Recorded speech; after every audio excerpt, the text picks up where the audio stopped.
The Secret of Eurasia, The Key to Hidden History and World Events, by Mehmet Sabeheddin.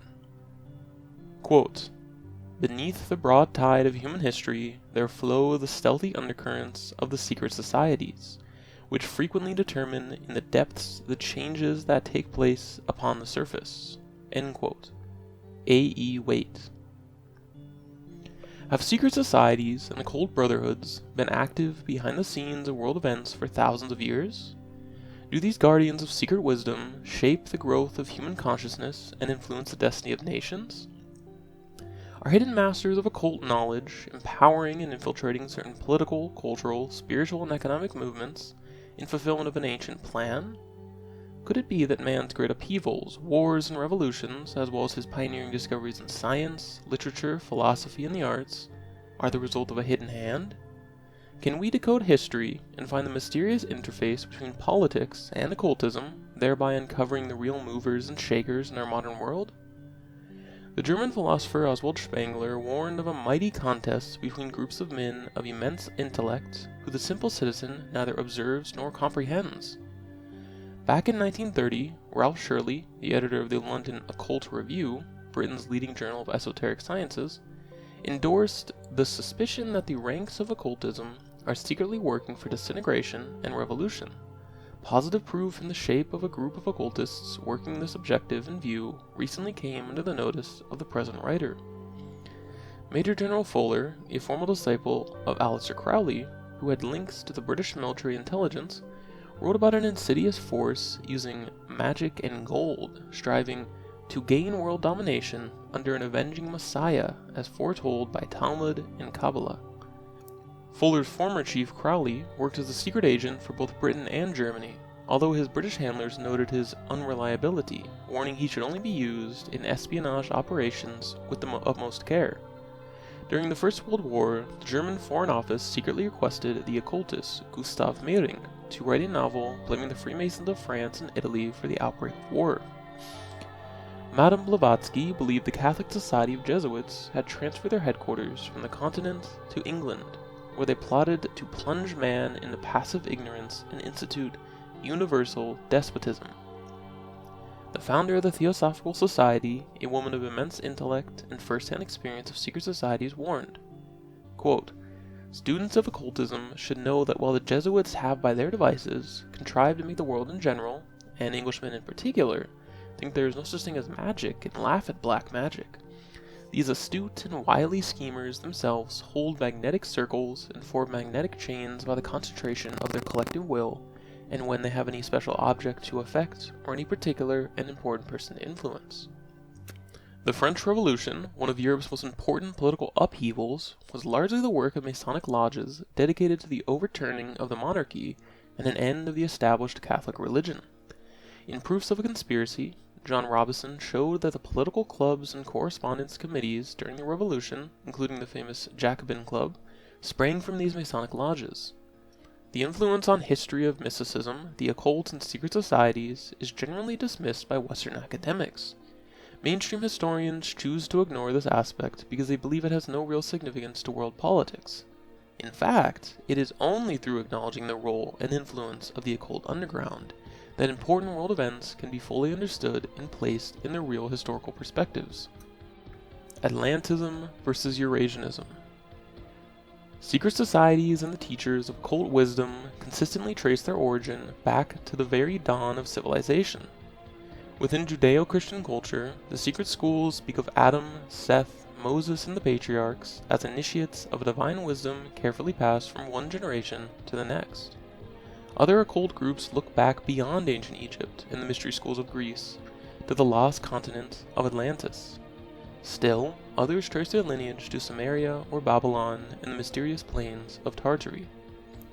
Examining mankind's myths, legends, and arcane stories, we encounter countless references to a vanished primordial civilization.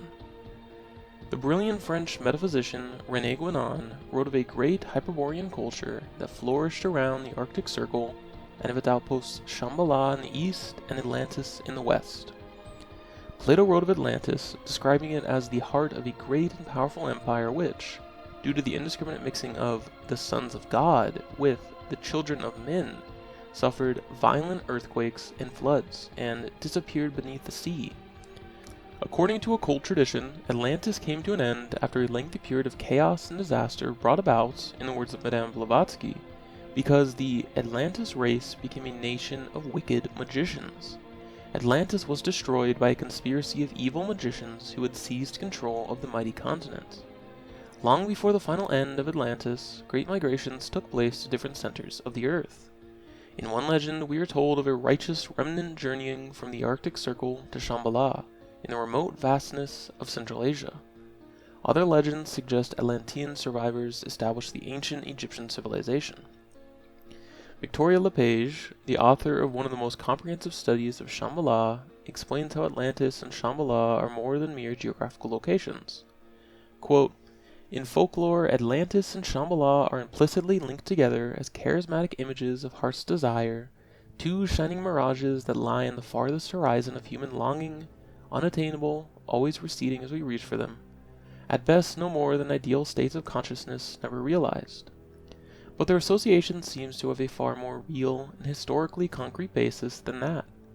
Initiatic tradition affirms that they have both genuinely existed, one in the western sea, the other in the eastern mountains, as linchpins of what was once a network of wisdom centers located on a great power grid extending around the globe. Further, Shambhala still exists within a framework that awaits reactivation." End quote. In order to identify the historical activities of secret societies, we need to appreciate the origin of a most powerful idea. Occult lore speaks of Shambhala as the positive center of the Brotherhood of Light, and Atlantis the negative center of the evil magicians, the Brothers of the Shadow. Whenever we look, we see the division of secret societies and occult endeavors into these two opposing orders. All occult movements and teachings inevitably serve either the order of Eurasia or the order of Atlantism, with the respective symbolic centers of Shambhala and Atlantis.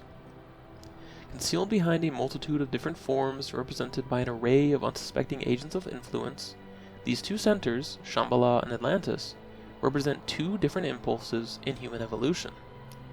Viewed from the perspective of sacred geography in our present historical cycle, Atlantism is the triumph of the most destructive and diabolical elements in the civilization of the West. One modern authority, Alexander Dugin, on sacred geography and geopolitics observes, quote, "Sacred geography on the basis of space symbolism traditionally considers the East as the land of spirit, the paradise land, the land of completeness, abundance, the secret native land in its fullest and most perfect kind. In particular, this idea is mirrored in the Bible text, where the Eastern disposition of Eden is treated. Precisely such understandings is peculiar also to other Abrahamic traditions, Islam and Judaism, and also to many non-Abrahamic traditions, Chinese, Hindu, and Iranian. East is the mansion of the gods, states the sacred formula of the ancient Egyptians, and the same word for east, neter, in Egyptian, meant at the same time God. From the point of view of natural symbolism, East is the place where the sun rises, light of the world, material symbol of divinity and spirit. The West has the opposite symbolic meaning. It is the country of death, the lifeless world, the green country, as the ancient Egyptians called it. West is the empire of exile, the pit of the rejected, according to the expression of Islamic mystics. West is anti-East, the country of decay, degradation, transition from the manifest to the non-manifest, from life to death, from completeness to need. West is the place where the sun goes, where it sinks down. Russia and the magical universe. Russia, geographically the largest country on Earth, occupies a unique position in the study of human history, furnishing us with a window into the world of secret societies, occult teachers, and subterranean political currents. Ideas and practices drawn from magic and the occult have always been a part of Russian life. In the 16th century, Tsar Ivan IV consulted magicians and was aware of the occult significance of the precious stones set in his staff. His reign was the culmination of the dream of building a prophetic religious civilization in the Eastern Christian tradition of Byzantium. Surrounded by secret orders of apocalyptic monks, Ivan saw himself as heir to the Israelite kings and attempted to transform Russian life in accord with his magical view of reality. Ivan was convinced the Russian nation had a special mission to accomplish, nothing short of the redemption of the world. In 1586, Tsar Boris Godunov offered the huge salary of 2,000 English pounds a year with a house and all provisions free to John Dee, the English magus and spy master, to enter his service. Dee's son, Dr. Arthur Dee, who like his father was an alchemist and Rosicrucian, went to Moscow to work as a physician. Mikhail Romanov, the first Tsar of the Romanov dynasty, allegedly ascended the throne with the help of Dr. Arthur Dee and the British Secret Service. Before their rise to power, the Romanovs were accused by their enemies of practicing magic and possessing occultic powers. The legendary account of Saint Germain, described as an alchemist, spy, industrialist, diplomat, and Rosicrucian, became involved in several political intrigues in Russia and was, according to Nicholas Roerich, a member of the Himalayan Brotherhood. In 1755, he traveled throughout Eurasia to study occult teachings and may even have visited Tibet. It is said that while visiting and studying occultism in Central Asia, the Count was introduced to the secret rites of tantric sex magic, which provided him with a technique to prolong his youth. He also engaged in spying operations against the notorious British India Company. Saint Germain founded two secret societies called the Asiatic Brethren and the Knights of Light. As early as 1780, he warned Marie Antoinette that the French throne was in danger from an international conspiracy of Brothers of the Shadow. Rumors continued to circulate for many years after his alleged death that Saint Germain was still alive, working behind the scenes in European politics or studying occult doctrines in Central Asia.